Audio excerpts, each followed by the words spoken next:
के लिए ये मायने रखती है। ये रिपोर्ट किस तरीके से भारत, देखिए, ये है रिपोर्ट, करीब 800 पन्ने का रिपोर्ट है, 800 पेज है।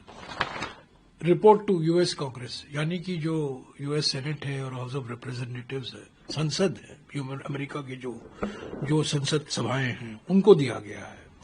ये यूएस कांग्रेस की एक समिति है, 12 सदस्यों वाली समिति है, विशेषज्ञों की समिति है। वार्षिक रिपोर्ट वो पेश करते हैं। और किस विषय पर? US China economic and security review commission, यानी कि यूएस और चीन के बीच में जो आर्थिक संबंध हैं, जो मिलिट्री संबंध हैं, जो सुरक्षा को लेकर जो मामले हैं, उस पर समीक्षा करने के लिए इस कमीशन का गठन हुआ। ये सन 2000 में गठन हुआ था और हर साल ये सदस्य बदलते रहते हैं, पर 12 सदस्यों वाली है।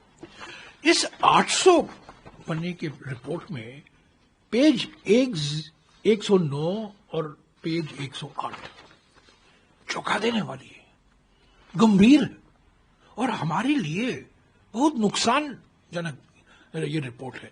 क्योंकि ये क्या कहता है? पेज 108 में कहता है कि पहलगाम में जो हुआ ये आतंकी हमला नहीं था, ये विरोधी हमला था। यानी कि ये टेररिस्ट नहीं थे, ये इंसर्जेंट थे। अरे बाप, हम लोग तो पहले दिन से कह रहे हैं, पाकिस्तान ने करवाया है।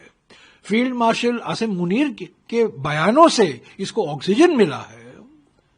और यहां यूएस कांग्रेस की एक रिपोर्ट, विशेषज्ञों की रिपोर्ट कहता है कि ये इंसर्जेंट अटैक है। ये तो हमारी कूटनीति के लिए इतना बहुत बड़ा धक्का है।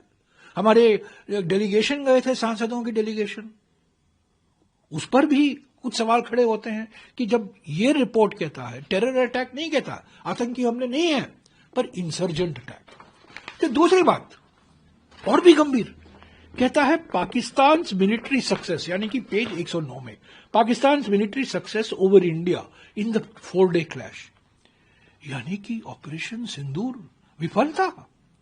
ये कहता है पाकिस्तान मिलिट्री सक्सेस, सैन्य सफलता, पाकिस्तान की सैन्य सफलता भारत के ऊपर। ये तो हम हरगिज इसको स्वीकार नहीं कर सकते। प्रधानमंत्री इस पर क्यों नहीं कुछ कहते? पहली बात तो यह है, ये आतंकी हमला नहीं है, ये रिपोर्ट कहता है। और दूसरा, पाकिस्तान की जीत हुई है इस 4 दिन के युद्ध में। प्रधानमंत्री को अपनी चुप्पी तोड़नी चाहिए।